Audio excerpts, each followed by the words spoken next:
All right, we are back on the main floor of the mineral area here at the 2024 Hard Rock Summit show. And I'm going to visit one of my and your favorite dealers, Danny Trinchillo from Fine Minerals International. So here we go. We are entering now. Let's find Danny. There is Muy Macho himself, Danny Trinchillo. Dan, how's it going, brother? Good. How you doing? Good to see you, man. Good to see you. Brian. You look great. Thank you. I think you progressively get younger as the rest of us get older. I'm trying to do that. I'm trying to be, Benjamin Button. I'm working on that. Trying to go the other way. So it's not easy. You got to stay fit and travel and eat right. And it's the discipline. It's the discipline. I mean, it's all possible, but it's the discipline to make it happen. I figured it out a while ago because in my 20s to 40s, 20s to 40s, I started traveling for business. And what happened was you go out, everywhere you go, all the people you meet, they all want to show you the best things that they have in their cuisine. And those always have tons of sugar, tons of butter, tons of animal fats, meats. It's amazing. And you eat these things and you're just like, oh my God. And then they want to ply you with all the alcohol that goes with it. Oh yeah. And then they want you to have a drink with them and celebrate and have the best wines and the drinks and the schnapps and all that stuff. And the next thing you know, do that wash, rinse, and repeat for 10 years and you've gained 15, 20 pounds. So in order to... the way you describe it, Danny, it sounds like it's worth it. It's totally worth it. I did it once, I'm going to get thin, and then I'm going to do it all over again. There you go. Okay, so it's a rinse, purge, and repeat. Exactly. So the trick is to exercise on the road. Yeah. If you can get that in, I know you do that. It's very hard. It's a lot of discipline to get up and get it in, but that helps offset all of those calories and all of the fun that you take in. So you're so right. Yeah. I find it impossible to do, but hopefully someday I'll switch. Sounds good. So Dan, we're here, Tucson. No, we're here, the Hard Rock Summit 2024, brand new venue. Yeah. I'm asking everybody this because I think it's important. I'd love to get your perspective on the new venue. Yeah, love the new venue. In comparison to the evolution of the show, which is sort of like the Holiday Inn that was run by Marty's Inn, and that was sort of Denver for probably more than a decade, probably a decade and a half to two. And that evolved to the Dave Wasteman show up at the Marriott in Boulder, and then all the downtown shows. It was Golden, yeah. Right. And then that evolved to, Kyleman and Christoph taking on a new look at the Denver show to try and, get it more more dense, and more critical mass. And so he tried that at the convention center, which was the last, 2 iterations or 3 iterations? 3 iterations, yeah. And that kind of worked, but the convention center didn't suit our industry because the convention center was a little bit too large, and it also wasn't convenient. It made it difficult for parking. There was hard for people to get in, and it was sort of in the right vein. And this is the perfect balance. Yeah. This is the marriage of the convention center and then Dave's show in Golden, combined in a venue that just works. And, being here and for the first year, in the first year of a new venue, you're always trying to figure out what's going to work, what's a good flow, what's a good booth layout, what works. And I really feel like the energy here this year is very different than we've seen at a Denver show, even to some degree a Tucson show, in probably about 10 years. I think you're right on with that. The amount of people in one place at one time, the amount of people buying, the novices interacting with the seasoned collectors, the scientific aspect with the aesthetic aspect, it's just been wonderful. And, we've had a wonderful show ourselves. I'm getting that same sort of feedback from everyone that I'm polling and talking to. There are no complaints. And, I really think that this has been a great step forward for the Denver show. And I think it's just, we're going to build on this. I think year 2 and 3 are going to be even better. Oh yeah, I honestly cannot wait. Yeah, same. It's very exciting. It's fun to see the halls full and the interest and people transacting and asking questions. It's exactly what we want. And all the dealers laughing and smiling and not sitting around complaining and moping and why isn't this? There are 3 complaints this year. 3. There's not that much light in the hall for the back rooms. Okay. So if you're thinking about building a booth as a dealer, plan for lighting. 2 is they made this room an Arctic freezer Right. Yeah. for about 2 days. But The it's only been AC yesterday and today. It's crazy cold. Today it's great. Yeah. Today it's perfect. The 2 days before was a little chilly, which I will take that over sweltering any day. So freeze me as opposed to cook me. Right. And then finally, the internet, which they said they're definitely going to solve for next year for everybody. Yeah. Internet's a little weak here. Other than that, for a first show, it's brilliant. Absolutely. Brilliant. Really, really pleased. Really Superb. happy to be here too. Superb. So speaking of superb, yeah, you usually bring superb things, and I do. I'm really sad to see that you didn't really bring anything pretty or I tried to important bring all the show. worst looking minerals we have because I wanted to give them a chance. But, you know, it was hard, you know, to choose, but, you know, some of them are still shining stars. I mean, I love this azurite on smithsonite. It's, you know, a classic from Sumeb, and there just aren't any of those available with that nice sort of lime powdery kind of druzy coating of smithsonite under the beautiful blue, sharp, glassy azurites. I wish it was larger. I wish it was like the Wayne Sorensen piece, which is the pinnacle example for the pocket, and also probably the finest azurite in the world. So it's in good company, this piece, but just something you can't find. Superb. So I love that. I love the plumbo gummite. That's from the original pocket, which had the sparkly sort of fuzz. And it's very cool because plumbo gummite is actually a radioactive mineral, and it's pseudomorphed and replacing pyromorphite. And so it's just a super cool mineralogical thing. It's not as beautiful as, say, maybe a aquamarine or a tourmaline, but it's just got a collector appeal that I like. Absolutely. Something different. And then I can take you this way. I mean, all the cases are filled with beautiful things, but you know, I gravitate towards things that are jewel-like. And so like this fluorite from Inner Mongolia, that's one of those things that, you know, the optical properties of it, the geometry being so sharp and glassy. For an octahedron fluorite, octahedrons are often the most desirable type of fluorite. I mean, they are. Okay. Everyone prefers an octahedron over all the other varieties, but they usually only come green, like the green ones from Peru, or they come pinks, like the Swiss and the Alpine ones. Right. Very rare to find really great purple octahedrons. So that's wonderful. And I'd say the best purple octahedrons come from Inner Mongolia as a worldwide standard. Then you have something like this, which is fabulous, this morganite. That is a classic from Urukum, probably came out in the 80s. You know, sets the bar for the species in size and quality. And what's really cool, I don't know if you can capture it, but if you look, there's a phantom of the growth of the crystal where the saturation is a little bit deeper, and then it gets a little clearer. And what's happened there is the chemistry in the microenvironment of the pocket changed, and tourmaline and morganite started growing simultaneously. And if you look, you see all the little sprays of tourmaline grown inside. Those are internal, like little bursts. I thought that was behind it. No, those are inside the morganite, and they actually come out and erupt and terminate on the surface of the morganite on the outside if we were looking down at that face. And that's very, you know, it's typical for the morganites from this discovery, but very incredibly well represented in this specimen. So that's a wonderful morganite. That's fantastic. Yeah, it's great. It's a great thing. I mean, and then over here you have some really, like another old classic. This is pyromorphite from Lafarge. You know, those size crystals that are nearing an inch with the classic hopper terminations where the outside of the crystal is growing so fast that the centers of the crystals can't keep up.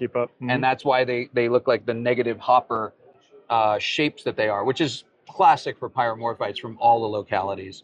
But that's a wonderful example for a French locality. Dude. And then over here, that's an unusual object up there in the back. That is a tetrahedrite on the far right, really razor sharp twin, growing on a quartz matrix together with not herderites, ferberites and quartz. So it gives it really a nice, cool metallic balance and contrast with the quartzes. It's a great example for the species. So those are some of the nice things that we've had here at the show. Dynamite. Yeah, fantastic. super fun. Oh my goodness. Do you want to go in the back and look at some special things? Do I? Follow me Twist this my way. arm. You got to see this. All right. So, back here we show things privately during the show. We have different clients coming through looking for specific pieces, and I have things that are either overflow, that might be things so I can provide variety. If someone comes in and say, "Oh, I really like this tanzanite, but I'm looking for one like this." A little different. Yeah. So I have a little bit more inventory here that I can go through and try and pull things that might appeal to them.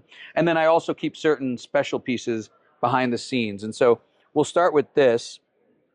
This was actually the cover of the MR at one point. And what's really cool about it, it's an aquamarine from Shaobaodang. Okay. So you can see by the cassitarites, and it has this little quartz crystal here, and the muscovite. It's very classic for there from the Sichuan province. And it's got these like rounded faces. I don't know if you could see this. No, I can see that. I'm kind of wondering about that. And so what's happening here, and this is something that I learned from Dr. Federico Pezzotta, is that there is a certain type of crystal face on almost all minerals, but it's not always expressed. And there's an Italian name for it that's by a scientist, and I'm gonna butcher this, but it's like Vishni faces or Vishni facets. And what's happened is, if you've ever seen a mineral that looks slightly puffed on the surface, and like all these little, not bumps or like negative like etchings, but they're like almost like little bubbles that are spread out or rounded. It's where this presence, where the lattice structure of the crystal is grown in a way that it is under so much tension that it expresses on the surface of the crystal. And when it does that, it seems to have harmoniously through all species an effect on the luster, bringing the luster from like a 9 or a 10 to like a 12. What? You can see it on calcites, you can see it on sulfurs, you can see it on fluorites, you can see it on aquamarines, and I've seen it on tons of minerals, and I always have gravitated towards those because they have incredible luster, and I'm like, wow, look at the luster on this thing. But I never knew there was a scientific reasoning behind it. And so it's really cool. Someone should write an article about it. It's maybe I will. Yeah, I think you should. You got nothing else to do. I got nothing else to do. So this is an incredible example from there. It's a light sky blue color, real thick crystal. For the location, this is a wonderful object, and the geometry is fantastic. So that's one. I always love the things that are both beautiful and scientifically interesting. Yeah, absolutely. This is very cool. This is from the relatively new discovery. It's over the last year, and that is an anhydrite crystal. And hang on here. They're all twins. Let me see if I can find. That's too strong. Maybe if I can find a light. I don't know which color I like better. Maybe this one. And I'll turn it down. There we go. So what's going on here is if you see this face overlaying that one, that's like an overlapping twin. Okay. And all of these blades, you see those? It's like a book of mica. Yeah, it's like a book of mica. Those are all little layers of what these anhydrites, how they formed. And then it grew on a little crust of calcite. So it's sitting there. And the ones that have this V going up the center, those are the ones that are complete or more complete. So it goes from this wide part where it grew on the calcite all the way to this thin point. And these sides are all terminated. You can see the sort of glassy faces. I mean, for the species, anhydrite from Switzerland was the bar until these New York ones came out, and these just devastated that. So it's also very unusual for a species to be usurped completely. Right. And this discovery usurped the species anhydrite by leaps and bounds. This is an excellent example. There were probably 10 other specimens that now define the species. Which, if you saw this one compared to all the other Swiss ones, it would be better than all the Swiss ones. Right. And there was actually a recent article in the Mineralogical Record, probably 2 or 3 records ago, that highlighted the Swiss ones, which actually occurred right before this discovery, ironically. That's crazy. And usually historically we've seen that happen. China doing that over and over and over. And here is not only an American locality, but it's bloody New York. It's New York. That's doing it. I mean, for me, it's like crazy it's because I for come celebration, from New York. Honestly. Yeah, this is again from the same vintage, and they came from multiple pockets, But here you can see, and this is the only one I've seen. You've probably seen a love bunch this. here at the show. Yes, I have. And people have been highlighting them. But not this like is this. is a barite crystal, doubly terminated barite, totally crystallized everywhere. And it looks undamaged. Yeah, it's in perfect condition, and it's growing on this beautiful lavender calcite. That is a superb piece. Very unique for the discovery. Fantastic. Only one that I know of with a barite Yeah. out of the entire discovery. Which you could see it was prolific. I mean, there was some volume. Some of these calcites from this location get to be, the size of a basketball and bigger. And so the pockets were big. And to have just one barite is just super fun. And the color in that calcite is actually really good. Generally we they're need bigger ones for that really deep to get color. the richness. This is nice. This actually has a good color for its size. And they're very color sensitive. So like here, we'll look at it here and it actually looks pretty. I'm using a warm light. Right. It looks lavender here with the light from your camera. Yep. And then watch, I'll make it look terrible. Here. So with the wrong light, you wash out the color. Takes it all away. Yeah, but this is systematic in minerals. And a lot of collectors don't get that. They're like, oh my God, it has terrible light because they looked at it in the wrong place. Right. Fluorites, tourmalines and aquamarines are not as susceptible. But like fluorites, pyromorphites, calcites, all of those minerals are really susceptible to color changes, which, gets back to why our showcases have multiple different color lights. Color temperatures of light to, highlight the best of a particular mineral. That was amazing. I'll show you two more things. This is historically important. I love this. And the contrast and the luster of the azurite on the malachite is just fabulous. And this is from Morenci mine. So Morenci was never a real prolific producer of fine specimens. Mm-hmm. It produced lots of malachite and azurite. A lot of it was used for cutting, and a lot of it was used for making jewelry or pigment. And obviously it's a copper mine where that was the primary thing that they found. But there were on occasions beautiful specimens, and this is one of the nicest ones. I really love the isolation on the green field. It's just great. That is a superb piece. Now this came from a collection in Europe actually of a collector who specifically only collected copper minerals. Nice. And so he had all things copper, and this came from his collection. Repatriated. Yes, repatriated to the US of A. And then the last thing I'll show you is not from the USA. This is from Pakistan. And I think this is a fabulous example because we see a lot of aquamarines these days. The region is producing, and I think it's part of dovetailing on the success of the King of Kashmir. Right. Yeah. That change in mentality of using diamond chainsaws and new mining techniques is producing more fine quality objects than before. But, to have a piece with this bullet termination on the matrix in a, almost 7 inches tall, it's good, almost 2 inches in diameter with a really nice rich blue color. But then you have these garnets, you have the albite, you have the schurls, the muscovite. It's a little bit of quartz here and there. So it creates a really nice, well-rounded expression of the pockets that these things form in. And I mean, I just love the color and the richness, the glassiness of the faces and the richness of the color. The richness of the color just keeps popping out on the camera here. Yeah, does it look good? Oh, it looks fabulous. Yeah. Now, Danny, you bring up an interesting point when you're talking about the King of Kashmir and how that might have changed the perspective and feelings towards aquamarine. It was right here in Denver, I want to say maybe 6-7 years ago, that you brought the Ross Lilly collection to market. And we're getting too old. Was it longer than that? It's over a decade. Shoot. 2012. Okay, that tracks about right. Yeah. Oh, shoot. Yeah. Okay, so when you did that, one of the goals that you had stated during it was, I want the world to recognize how important and fabulous fluorite is. And now when we go around, we see fantastic fluorites everywhere. Fluorite has usurped in the big five of collectibles. So historically, it was aquamarine, tourmaline, in no particular order. Right. Gold, rhodochrosite, and silver. Silver has been replaced by fluorite. Fluorite. Absolutely. It has become probably the second most coveted species by collectors other than rhodochrosite. Because it it has a broad spectrum of both color varieties, locations that reach high levels. You know, rhodochrosite is fantastic. Sure. And it'll probably always be the #1 species. But we're limited to 5 locations worldwide, maybe.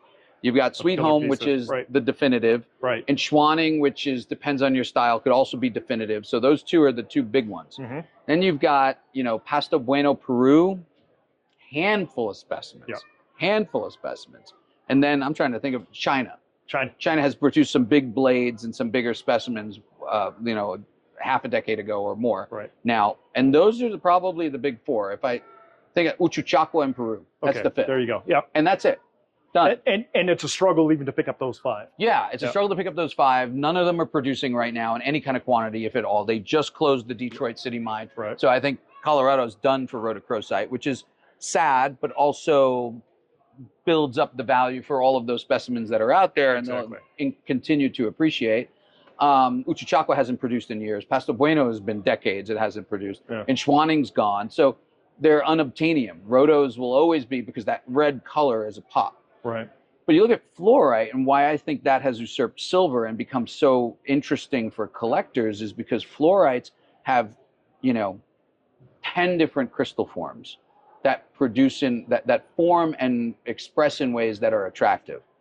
Octahedrons, cubooctahedrons, cubes, elongated spinel twins. There's a number of different crystal habits, and they come from at least 100 localities worldwide in all different levels. And so you could create suites. You can create color varieties. You can have different sizes. And so I think that's why it's become really appealing. But those qualities have existed forever. Yeah. But more recently, in the last, as we now know, 10 to 12 years, there just seems like there's a quantum shift, and similar to what we're seeing in aquamarine. So the question really is, do you think that there needs to be this massive event or specimen or something comes out to make people re-examine a mineral species? There are 2 different things here that we're talking about. So what happened with fluorites was an evolutionary process of bringing awareness. Right. So people treated fluorites like a common thing because they were prolific, and everyone always loved them, but they didn't equate in the minds that, like, tourmaline, aquamarine, proustite, stephanite were on the same level. And when I grew up, everybody wanted a proustite or you know, a parargyrite or something like that. And in the finite level, at the very highest level of those objects, they're still desirable. But people would bring me to their houses when I was a kid, and they'd I'm going to show you my proustite, and they'd bring out a little piece which had 3 broken crystals, was a little bit red, and they were very proud of it, because that's what dictated attention at the time. That's what collectors at the highest level wanted, an unbelievable proustite. Well, that's totally changed. Aesthetics, impact, color, beauty is now the definitive. That is what defines a great fine mineral. That is the driving factor. That is the charge. And so with that shift, fluorites and calcites and quartzes have come to rise. And I think I probably recognized this probably a lot sooner than most people. Yeah. And then I fed it. I tried to show it. I tried to share that awareness. And that's what's happened with fluorites, calcites, pyrites. Interesting. All of those things. You know, it reminds me that you were also doing the same with the McEarl quartz. Exactly. That you'd have back in Tucson. 2005, I bought a group of McEarl quartzes. Everybody thought it was insane. I asked over 100,000 for a single quartz, and people were like, "What? It's quartz. It's Arkansas quartz." Nuts? And I was like, "Yeah, no, that's not Arkansas quartz. Right. That's the best quartz in the world." At that level that is so exceptional, it's worth it. It deserves attention, and it deserves to be celebrated and acknowledged. And it wasn't being. Yeah. And that was from the old guard transitioning to the new guard, and it was just an evolution. The King of Kashmir, this unique event that transitioned for aquamarines, is a different scenario. Okay. So that was an evolution of a particular region producing more and more and finer quality objects based on a change in the dynamic of collections. So you got to understand the location that these things come from is treacherous. It's hard to get to. I'm literally going to Pakistan in 2 days. I leave directly from here to go to Pakistan, and I'm going right to the mines and going to be visiting these people and seeing what they have and what this season is producing. And what they used to do is they didn't have the tools, they didn't have the know-how, and they're in this difficult situation. And so what we've been doing is sort of coercing them, leading them, Teaching you know, them. teaching them inadvertently. We didn't know we were doing it. We were just saying, hey, this is a great aquamarine, but we want it on a matrix. Okay. And that didn't resonate completely, but to 2 people it resonated. And then when we got it, we paid more. Right, and they were like, click, click, "Ooh, that works. this works." And right. so they spent more time, but they were stuck. They reached a plateau because it's so hard and so difficult to mine. King of Kashmir broke that plateau. Okay. We showed them the techniques. We showed them how it was done. We gave them the tools. They went in there and they did it. And when they started to do it on their own, they started to do it, but they were still failing. But through practice, and now it's 2019 King of Kashmir, circa 2004, 5 years later, I'm seeing a total shift in their mentality, in what's coming out of the ground, what's being preserved. And so now the standards have gone up for aquamarine. This aquamarine that I just showed you is absolutely fabulous. It's one of the great aquas in the world. If you rewind the clock 20 years, it is the definitive aquamarine on the planet. Right. There's nothing better than this. Yeah, exactly. Today, it's amongst a brethren of, you know, really wonderful examples that are now attainable. You might ask me, where is it going to go? I don't know. Will the King of Kashmir ever be repeated? I don't know. The King of Kashmir was like all the moons and stars aligned. Right. You know, you had the ultimate quality, you had the right size, you had the right timing. You had it was hanging from the ceiling, not growing up from underneath. If it was growing up from underneath, it would have probably been etched. It would have been corroded. So there were all the right things. They didn't try to mine it themselves. They gave us the opportunity. So it wasn't only the fact that we had that opportunity and it was the timing and they let us do it and they knew to stop and it was growing from the top. It's that the quality of the aquamarine was right too, which is totally, you know, serendipitous. Yeah, and so all the things all aligned. the stars aligned. Now they're using the same techniques, but they're using it on aquamarine pockets that are not that. But what is allowing what that's doing is creating more fine aquas in lower level tiers for collectors around the world. And that's a great thing. That's a fantastic thing. Yeah, because we want to see things preserved. Exactly. Well, I mean, I do have to tell the viewing audience that it is quite a shame that you are totally out of the tourmaline market, that you'll never cover another tourmaline. So I have surprises coming. I purposely didn't talk about tourmaline. We'll do it in Tucson. In Tucson, exactly. All right, brother. Thank you so much. You. Appreciate you, man. You got it. Thank you. Take care. Take care.